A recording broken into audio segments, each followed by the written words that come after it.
Un placer estar con vosotros de esta manera un poco diferente. Yo supongo que hoy debe ser la quinta o la sexta vez que tengo el privilegio de predicar en vuestra congregación, pero evidentemente estas son las circunstancias más extrañas.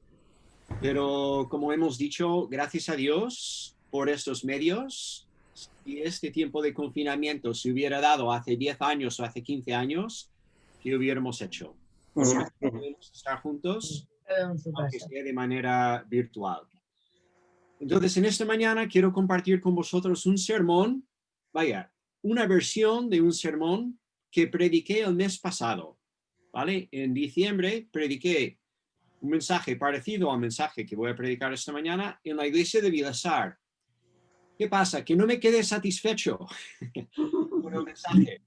Entonces, esta semana, empezando el jueves, pues entré en el mensaje y la reescribí de alguna manera. Trabajé un poco más y, claro, como el mes pasado, el mes de diciembre, prediqué este sermón una semana antes de Navidad. Entonces tiene un sabor de un sermón navideño, ¿vale? Pero no lo es necesariamente. Estos textos, varios textos en la Biblia que nos hablan de Jesús, su venida al mundo, incluso su nacimiento, no son textos que debemos dejar solo para el mes de diciembre. Son textos que tienen aplicación a lo largo de todo el año. Vamos a ver uno de estos textos en esta mañana. Y como se ha dicho, como se ha orado, mi deseo es que el Espíritu nos ayude a todos a entender, y no solamente entender, sino incluso poner en práctica lo que vamos a ver en esta mañana. Bueno, el texto que vamos a leer está en Miqueas, ¿vale? Hemos leído un texto en Habacuc, hacia el final del Antiguo Testamento, pues 2 libros antes encontramos el libro del profeta Miqueas. Y voy a leer un texto que se ubica en Miqueas 5. Vale, vamos a leer Miqueas 5 del 1 al 6.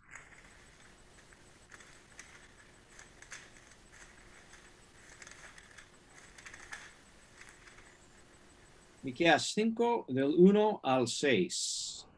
Dice así: Rodéate ahora de muros, hija de guerreros. Nos has sitiado, con vara herirán en la mejilla al juez de Israel. Pero tú, Belén, Efrata, pequeña para estar entre las familias de Judá, de ti me saldrá el que será Señor en Israel, y sus salidas son desde el principio, desde los días de la eternidad.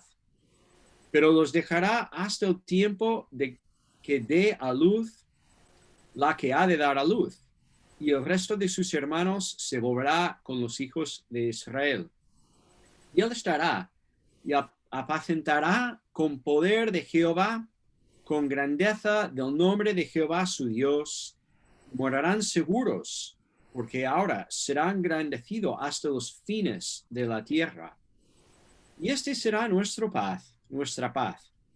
Cuando el asirio viniere a nuestra tierra y cuando hollare nuestros palacios, entonces levantaremos contra él 7 pastores y 8 hombres principales, y devastarán la tierra de Asiria a espada, y con sus espadas la tierra de Nimrod, nos librará del asirio cuando viniere contra nuestra tierra y hollare nuestros confines. Bueno, que el Señor nos ayude a comprender el significado de esta palabra para nosotros hoy en el siglo XXI, siglos después. Pues esa palabra sigue siendo vida. ¿De quién habla este pasaje? Pues al leerlo, seguramente algunos habéis pensado, yo sé de quién está hablando. Está hablando de Jesús. ¿Y cómo lo sabemos? Bueno, no solamente porque yo he dicho que este es un texto navideño que habla de la venida de Jesús, sino que sin haberos dicho nada, al leer este texto seguramente hubierais entendido que este es un texto profético que apunta hacia Jesús. Fijaos en el lenguaje. Dice que saldrá un ser gobernante en Israel, cuyos orígenes son desde tiempos antiguos, desde los días de la eternidad. Y este ser gobernante será honrado hasta los fines de la tierra. Describe una persona que no es normal. Habla de grandezas, de un personaje que los judíos, antes de la venida de Jesús, interpretaban como el Mesías, el libertador que Dios iba a enviar para salvar a su pueblo. Y este texto nos hace pensar en el siglo XXI también en Jesús. Es uno de muchos textos proféticos del Antiguo Testamento que hablaban de Jesús antes de su venida. Ahora, yo no soy el único que dice que ese texto tiene que ver con Jesús. También lo dice el evangelista Mateo. En Mateo 2, que no vamos a leerlo, lo voy a resumir, pero conocéis el pasaje. Mateo capítulo 2. En Mateo 2, el evangelista Mateo nos dice que este texto de Miqueas se cumple en Jesús. ¿Cómo lo dice? Bueno, pues nos explica Mateo que después del nacimiento de Jesús vinieron unos magos, ¿vale? Unos sabios del oriente para alabar a este rey judío recién nacido. Y como era natural, van al capital, van a Jerusalén para preguntar, ¿dónde está este rey que acaba de nacer? Pues hablan con Herodes, y a Herodes eso no le hace gracia, no le mola. Herodes entonces, claro, era el rey puesto por los romanos, el rey de los judíos, pero un hombre ya viejo, ya paranoico, ¿vale? Y con malas intenciones, después de escuchar esa pregunta, con malas intenciones, ¿qué digo malas intenciones? Pues quiere matar a Jesús. Este rey recién nacido, quiere matarle para que no le suplante. Entonces llama a los sacerdotes y los escribas. ¿Quiénes son estos? Pues son los expertos en la Biblia, los que habían estudiado desde el principio hasta el final, habían memorizado grandes porciones, incluso el Antiguo Testamento entero, ¿vale? A los expertos les llama, ¿dónde tenía que nacer este rey? Y dicen, eso es fácil. Tenía que nacer en Belén. Así lo dice Miqueas 5:2. Y entonces Mateo cita este texto, ¿vale? Y entendemos que, pues, Miqueas 5:2 se cumple en el nacimiento de Jesús.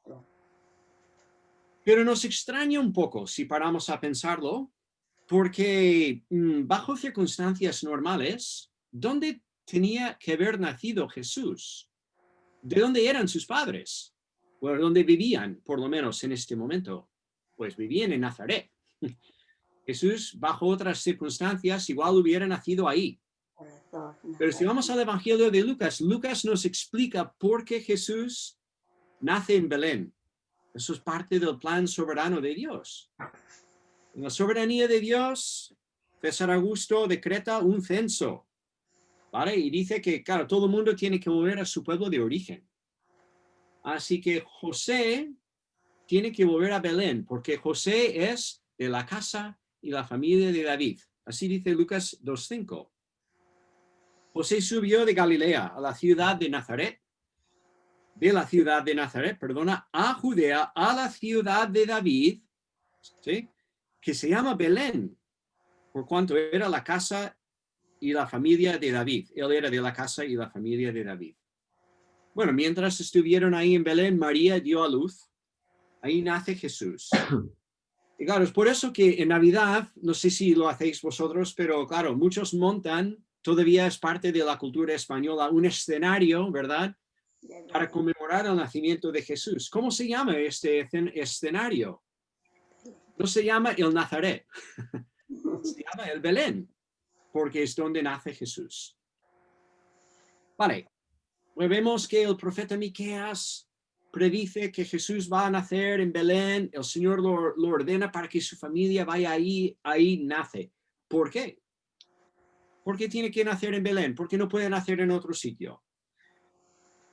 Bueno, pues yo aquí detecto por lo menos 3 motivos por los cuales Jesús nace en Belén. Y es sorprendente, es sorprendente. Bueno, podemos entenderlo, aunque España tiene un rey, pero ¿dónde nacen los príncipes? Pues nacen quizás incluso en el palacio, según cómo, no sé. ¿Dónde nacen los reyes? Pues nacen en el capital. Jesús, si fuera un rey normal, seguramente hubiera nacido en Jerusalén, el capital, pero no nace en Jerusalén. No nace tampoco en Atenas o Roma o Alejandría, uno de esos grandes capitales del primer siglo, sino que nace en Belén. ¿Cómo era Belén? ¿Era grande? Era un pueblo más bien pequeño, ¿sí o no?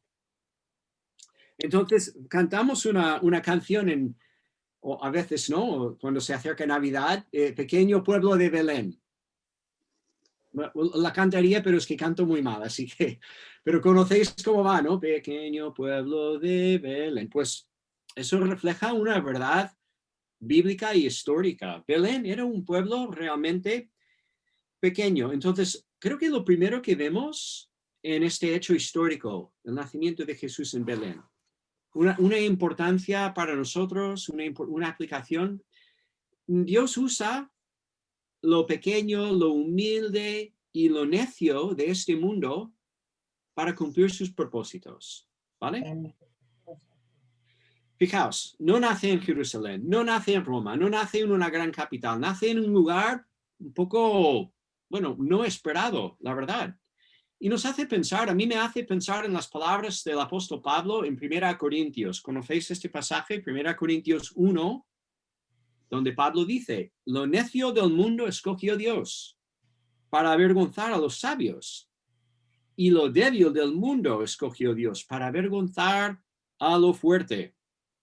Lo vil del mundo, lo menospreciado escogió Dios, y lo que no es para deshacer lo que es, a fin de que nadie se jacte en su presencia. A lo largo de la historia, una y otra vez, para que quede claro que su obra no se lleva a cabo según recursos humanos, Dios actúa por medio de lo pequeño y lo humilde de este mundo. Y obra así para que quede claro que lo que está haciendo lo hace a su iniciativa. Lo hace por su poder, sus recursos, no los nuestros. Lo hace por su gracia, no por nuestros merecimientos. Entonces, mira, vamos a volver un poco a la escuela dominical, ¿sí? En la escuela dominical se habla mucho de David, el rey David, ¿verdad? Pues pensemos en David. David también nació en Belén, ¿vale? Y fue curioso porque, o sea, David llega a ser el prototipo de lo que tenía que ser un rey en Israel. ¿Cómo era David? Un hombre conforme al corazón de Dios. Pero fijaos que cuando Samuel, el profeta, va a ungirle, ¿dónde va? ¿Va a Jerusalén? ¿Va al capital? No. Va a un pequeño pueblo que se llama Belén. Y ahí vive su padre, Jesé, y fijaos que Dios lo hace todo al revés, ¿vale? Samuel se acerca y le dice a Jesé, voy a ungir uno de tus hijos como el nuevo rey. ¿Y quién saca? Jesé primero. El mayor, ¿verdad? El más grande, es lo que se espera. El rey será el mayor, el más grande. Ay, pues no es este, el otro, el otro, el otro. Y al final David, ¿dónde está? Jesé no lo espera, David está en el campo, apacentando ahí los animales. Mira, eso es lo que pasa, que Dios obra al revés muchas veces y las expectativas humanas las invierte para dejar claro que es por su iniciativa y su poder. Un poco de aplicación para nosotros. Si tú eres creyente en esta mañana, no deberías pensar que eres mejor que los demás, ¿vale? No deberíamos pensar que somos mejores que los demás. Somos necio, lo necio del mundo, lo débil, más bien. Mira, como profesor en el seminario, parte de mi labor docente y labor académica es a veces criticar a teólogos que sostienen posturas con las cuales no estoy de acuerdo, ¿sí? Incluso a veces me toca criticar a gente escéptica, gente que duda o incluso niega o ataca, critica la fe cristiana, ¿vale? Pues siendo muy sincero, algunas veces veo una tendencia muy fea en mí de pensar que de alguna manera yo soy mejor que las personas que estoy criticando, ¿vale? ¿Cómo puedes pensar esto? Qué tonto que eres para pensar así, para decir esto acerca de lo que sea. Pues mira, eso es irónico. Es muy triste porque si yo pudiera hablar cara a cara con un escéptico, con una persona con la cual no estoy de acuerdo, quisiera hablarles de la gracia de Dios. Pero ¿cómo puedo pensar yo, si mi salvación es por gracia, cómo puedo pensar yo que soy mejor? Claro, si no fuera por la gracia de Dios, yo también estaría andando en la oscuridad, estaría confundido, no sería capaz de abrazar la verdad, como se ha hablado esta mañana. Sin el Espíritu Santo, nada de esto tendría sentido para mí. Yo soy más bien, por mí mismo, necio y débil. Entonces debemos recordar que gozamos del favor de Dios no por quien somos nosotros, sino porque Él escoge obrar en nuestras vidas. No somos mejores que nadie. Y cuando hablamos con la gente que nos rodea, y cada vez más en España, la gente es escéptica, ¿no? Y la gente critica e incluso ridiculiza nuestra fe. Tenemos que hablar con humildad para que seamos un testimonio coherente a la gracia de Dios. Dios escoge utilizarnos para conquistar a aquellos que se creen sabios, pero no por ser sabios nosotros no somos como mega influencers, ¿no? Famosos y poderosos, no lo somos. Más bien tenemos que hablar con humildad para reflejar esa realidad de la gracia de Dios en nuestras vidas. Este es un testimonio coherente. Vamos a hablar de la gracia, nosotros deberíamos ser la gente más humilde sobre la faz de la tierra. Y otra cosa, cuando hablamos desde una perspectiva orgullosa, no hacemos nada más que repelar a la gente. Eso no es un mensaje, no es un testimonio atractivo. Así que, pensando en esto, ¿cómo llega nuestro Señor Jesús al mundo? Nace en el pequeño Belén. Ahí empieza, de manera humilde. Y nosotros, asemejándonos a Él también en este mundo con humildad. ¿Vale? Entonces, primera aplicación. ¿Por qué nace Jesús en Belén? Porque esto habla de su humildad, ¿sí? Pero a la vez, y vamos, segundo punto, a la vez, Jesús es rey, ¿sí? Por un lado es humilde, pero por otro lado es el rey del universo. Nace en Belén, porque Belén es un pueblo pequeño, pero es la ciudad de David, donde nació David, el rey guerrero, fijaos. Pensemos un poco más en David. Tenemos que ponernos un poco en el lugar de los judíos. Cuando pensaban en David, ¿qué pensaban? Pues varias cosas, ¿sí? Gran rey, hombre conforme al corazón de Dios, pero también el campeón del pueblo, el guerrero, el que salía y luchaba y vencía a los enemigos del pueblo. Volvemos a la escuela dominical, una de las historias principales que contamos en la escuela dominical. David y Goliat. ¿Qué hace David? Pues David sale él solo para luchar contra el enemigo, vence y gana la victoria a favor de todos. Los demás no hacen nada. Ahí es David, en este momento el futuro rey del pueblo. ¿Sí? Y David, en sus mejores momentos, cuando el Espíritu venía sobre él, se engrandecía y luchaba y ganaba contra, como dice el texto, en vez de miles, Saúl había ganado, vencido los miles, pues David sus 10,000, ¿sí? Conquistando la tierra, luchando a favor del pueblo. Es cuando David no sale a la guerra que se mete en problemas. Es el rey guerrero. Eso es uno de sus roles, ¿vale? Y uno de los motivos por los cuales era famoso en la historia de Israel. Israel esperaba un Mesías que sufriría, sí, pero también un Mesías que vencería a los enemigos del pueblo. Ahora, ¿qué tiene que ver eso con nosotros? Pues nosotros muchas veces nos sentimos indefensos frente a todos los peligros que hay en este mundo, vulnerables, y tal vez ahora más que nunca en nuestras vidas, no sé vosotros, depende de las circunstancias de cada uno, pero la pandemia amenaza nuestra salud y nuestro bienestar como, como nada que hemos visto en esta última generación, ¿verdad? Una de las cosas buenas de la pandemia es que nos hace conscientes de nuestra debilidad. Somos frágiles y débiles siempre, pero muchas veces con nuestros recursos nos apoyamos y pensamos que estamos bien. No estamos bien.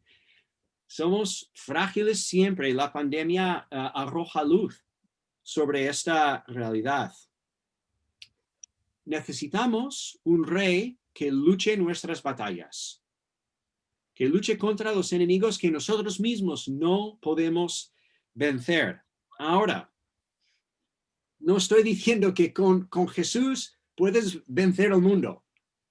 Que no quisiera predicar un evangelio de prosperidad. Oh, si tú confías, Dios concederá todos tus sueños y hará cumplir todos tus planes. Y no estamos diciendo esto, ¿vale? Por lo general, esperamos y confiamos en la protección del Señor. Como hemos leído esta mañana en, creo que por lo menos 2 de los salmos que se ha leído, hablaron de esa protección del Señor. Confiamos en Él, ¿vale? Pero Dios nunca promete resolver todas nuestras dificultades en esta vida. En esta vida no, ¿verdad? También creyentes se enferman del COVID, también, a pesar de sus oraciones, a pesar de su fe, ¿vale? Entonces, nuestro Rey Jesús sí que es vencedor, sí que ha ganado la batalla y contra nuestros enemigos, peores enemigos. Nuestro peor enemigo no es el COVID. El peor enemigo es el pecado y la muerte, no ahora, sino eterna. Ese es nuestro peor enemigo. Y fijaos que Jesús, como rey guerrero, ha vencido ya a estos enemigos. Gracias a él, salió de la tumba vencedor. Entonces, pase lo que pase, si confiamos en él, ahora nuestro futuro está asegurado. ¿Vale? Igual nos enfermamos. Igual pasamos por apuros económicos debido a esa pandemia, problemas, dificultades. Pero si confías en Jesús, tu historia acabará bien. No sé cómo estáis, os conozco poco, pero sé que por lo general, en este tiempo, muchos luchan contra el miedo y la ansiedad. Y en estos momentos difíciles es cuando más tenemos que saber que Jesús ha ganado nuestra batalla. Entonces en Él tenemos esperanza y tenemos paz. Pase lo que pase ahora, ¿vale? Está preparando para nosotros un peso eterno de gloria. Sí, sufrimos ahora, seguro que sí, sufrimos, ¿verdad? Pero nuestro sufrimiento es temporal, es pasajero comparado con este hogar que Él está preparando para nosotros en el cielo. Y este futuro es seguro. ¿Por qué? Porque nuestro rey ya ha ganado la batalla, murió en la cruz y resucitó. Y ahora está en el cielo reinando, ahora está reinando. Y podemos descansar en esta realidad. En medio de estos tiempos tan inseguros y tan difíciles, nuestro destino, nuestro futuro está asegurado. Así que, ¿qué hemos visto? Que por un lado, la humildad de Jesús nace en el pequeño Belén, ¿vale? Nosotros también queremos ser como Él, asemejarnos a Él, vivir de manera humilde, confiando en su gracia. 2, es humilde, pero también es el rey guerrero que vence a nuestros enemigos. Ya ha vencido. Y 3, el último punto. Vale, y eso tiene que ver con Belén también. ¿Cómo es Jesús como rey? Solo hemos dicho que es rey y es guerrero. Y ahí, bueno, podríamos imaginar o montar una imagen de Jesús errónea. Jesús déspota, ¿no? Como un rey que gobierna con mano duro. Y no es así. Jesús es el rey pastor. Y eso tiene que ver con Belén también. Mira, eso está, si tuviésemos tiempo para leer Mateo 2 con mucho cuidado, pero tendríamos que leer pues hasta por lo menos el versículo 15, del 1 al 15. Entre líneas veríamos un contraste entre Jesús como rey y Herodes como rey, ¿vale? El contraste entre un rey bueno, que es Jesús, y el rey malo, que es Herodes. Mira, Herodes pues no cuidaba de su pueblo. Más bien para protegerse a sí mismo, ¿no? Para mantenerse en su cargo real, envió a matar a los niños menores de 2 años en Belén. ¿Para qué? Para aniquilar este rey recién nacido, que no les suplantara. Es terrible. Herodes, que tendría que ser el rey, el protector del pueblo, el pastor del pueblo. Herodes, todo lo contrario, más bien se convierte en el enemigo del pueblo. Así que, una vez más, vamos a la escuela dominical. ¿Qué decimos a los niños? Si estamos leyendo el Pentateuco, los primeros 5 libros de la Biblia, ¿vale? Dios es el héroe que vence al enemigo. ¿Quién es el enemigo en el Pentateuco? ¿Quién es? El faraón, ¿no? Es como los niños cuando en la escuela dominical, cuando estamos en Éxodo, ¿no? La respuesta a las preguntas será Moisés o Faraón. Aquí tenemos los 2 protagonistas. El malo es el Faraón. Este es el malo, ¿vale? ¿Qué hace Faraón? Pues Faraón manda a matar los niños pequeños de los hebreos. Exactamente lo mismo que hace Herodes. Fijaos. Y la ironía es que José, María y Jesús tienen que huir de Jerusalén. ¿A dónde para salvarse? Tienen que ir a Egipto. Es completamente al revés. Herodes es un rey terrible, ¿vale? Pero Jesús será todo lo contrario. Jesús será el rey bueno, el rey pastor del pueblo. Y eso también se ve en Miqueas, en Mateo, ¿vale? En Miqueas hay un lenguaje de que él apacentará a su pueblo, ¿verdad? Y en 2 de Samuel 5, que no lo vamos a leer, pero ¿qué le dice a Dios? Perdona, ¿qué dice Dios a David? Que tiene que apacentar a su pueblo. ¿Y David qué era? Era pastor, ¿sí? Entonces, Jesús es como David, otra vez. Es un rey guerrero, pero también es un rey pastor que gobierna en su pueblo con cariño, con compasión. Mira, a veces cuando escuchamos sermones de Navidad, ¿vale? En el mes de diciembre, pues se habla de los pastores que vienen a ver a Jesús recién nacido, ¿verdad? Los pastores que reciben el anuncio del ángel y tal. Y se dice, bueno, estos pastores eran unos tipos marginados, muy sucios, muy no sé qué, no sé cuántos. Pero la imagen bíblica del pastor es más positiva, realmente. Pensemos en los protagonistas del Antiguo Testamento. Los tres grandes, ¿quiénes son? Abraham, Moisés y David. Los tres eran pastores. ¿Sí o no? Salmo 23, que no se ha leído esta mañana, pero casi. Tantos salmos que hemos leído, ¿no? Dios es mi pastor. Es que es bueno ser pastor. Fijaos, en la Biblia el pastor puede que sea humilde, pero es un personaje bueno. Los ancianos en la iglesia tienen que pastorear la iglesia, son pastores. No son figuras para menospreciar y para distanciar, no. Son figuras que gracias a su labor deberíamos apreciarlos. ¿Vale? Pues así es Jesús. Jesús es nuestro pastor, nuestro rey pastor.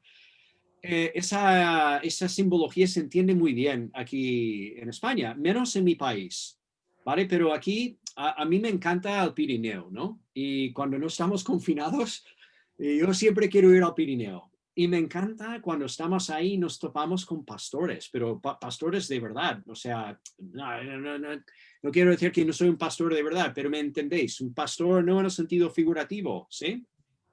Y están ahí con sus rebaños, con las ovejas que les siguen. ¿Qué hacen los pastores? Cuidan de las ovejas, las guían, las protegen. Cuando se desvían, van a buscarlos para rescatarlos. Cuando se lesionan, los sanan, los curan. ¿Sí o no? Pues así es Jesús. Es el Rey de Reyes, es soberano, ante el cual toda rodilla se doblará, pero no es un déspota. No es un rey egoísta como Herodes, todo lo contrario. Sirve a su pueblo, cuida de su rebaño. Entonces, esto significa que Él es digno de nuestra confianza. Y con esto quiero concluir. Vale, Jesús es un texto navideño, ¿verdad? Pero es igual. A lo largo de todo el año, Jesús nos llama a confiar en Él. Este que nació en Belén nos llama a confiar en Él como nuestro Rey Pastor. Y para entender lo que esto significa, podemos seguir con la imagen del pastor, pero ahora al revés. Hablemos un poco de las ovejas. ¿Cómo son las ovejas? Pues ahora las ovejas sí que son más bien un poco tontitas y también, como hemos dicho antes, nosotros, frágiles, débiles, necesitados, ¿sí? Pues las ovejas también son una buena imagen de cómo somos nosotros, ¿vale? ¿Qué hace el buen pastor? Cuida de sus ovejas. Entonces, ¿cómo deben vivir las ovejas? Y eso tiene que ver con nosotros. ¿Cómo debemos vivir? Pues lo mejor para la oveja es seguir a su pastor. ¿Ve? No es muy difícil entender eso, ¿verdad? Lo mejor para la oveja es seguir a su pastor. La oveja no debería seguir sus propios instintos, ir para allí, para allá, desviarse, meterse en problemas. Lo mejor es seguir a su pastor. ¿Por qué? Porque su pastor sabe cuidar de ella. ¿Eh? ¿Qué buen pastor no cuida de sus ovejas? ¿Eh? Así que nosotros también como ovejas deberíamos seguir a nuestro gran pastor, que es Jesús. Y le seguimos no para ganar nada, o sea, no seguimos a Jesús como, oh, espero que algún día el pastor se fije en mí y que me acepte, y no. Si tú confías en Jesús, ya formas parte del rebaño, ya estás dentro. Entonces, ¿por qué seguirle? Porque es lo mejor para ti como oveja. Si confiamos en Jesús, que su obra es suficiente para salvarnos, ¿cómo no confiamos en Él para guiarnos en nuestras vidas? Por eso sí, somos como ovejas un poco tontitas a la vez, ¿sí? Y estamos tentados a descarriarnos, a buscar nuestros propios pastos, ¿sí o no? Vivimos con estas tentaciones de intentar encontrar nuestra seguridad o nuestra satisfacción en mil y una cosas fuera de Dios, ¿sí? En el dinero, cumplir nuestro sueño, en, no sé, igual los placeres pasajeros del pecado. Y dudamos si debemos seguir el camino de Dios o no. Que ay, aquí sí, en esta circunstancia, si digo la verdad, me va a caer unas consecuencias que flipas, ¿no? Hoy me da la sensación que el Señor me lleva a hablar de Él a este vecino, pero que me va, no sé, que me va a resistir, me va a dar no sé qué. Bueno, tenemos que recordar que como ovejas, nosotros por nosotros mismos somos más bien un poco tontas, ovejas tontas y torpes. Pero nuestro pastor es sabio. No nos fijemos en nuestros propios instintos. En cambio, deberíamos someternos a su guía. Si seguimos a Jesús, nada nos faltará, ¿vale? Nos hará descansar en delicados pastos. Como se dice en el Salmo 23, nos llevará a aguas de reposo, confortará nuestras almas. ¿Vale? Hemos hablado del futuro, eso también en el presente es mejor, confiar en Jesús cada día, seguirle cada día. Nada ni nadie más nos puede salvar de la muerte final. Nadie ni nada más nos puede dar gozo y paz en el presente. Así que ahora voy a orar y vamos a pedir que el Espíritu Santo nos ayude a aplicar esa verdad sencilla a nuestras vidas. Jesús es digno de nuestra confianza para la salvación eterna y también para el comienzo de la vida eterna ahora en el presente. Es mejor seguirle a Él. Oremos. Señor, te damos gracias por tu palabra. Te damos gracias por estos textos proféticos de hace miles de años, vaya, el libro de Miqueas, que nos habla de Jesús, que nos habla de cómo es el rey, humilde, pero también guerrero y también pastor. Es digno de nuestra confianza, es digno de la entrega de nuestras vidas, es digno de seguir, pero confesamos, Señor, que somos muchas veces ovejas torpes, tontas, nos desviamos. Ayúdanos, Señor, a crecer en fe, a confiar cada día más en nuestro Salvador Jesús, nuestro Rey, a confiar en sus caminos, a seguirle a Él, porque es lo mejor para nosotros y es la única manera de vivir con gozo y paz en este mundo. Pedimos que apliques estas verdades a nuestros corazones por el poder de tu Espíritu Santo. Te lo pedimos en el nombre del gran pastor Jesús. Amén. Amén. Amén.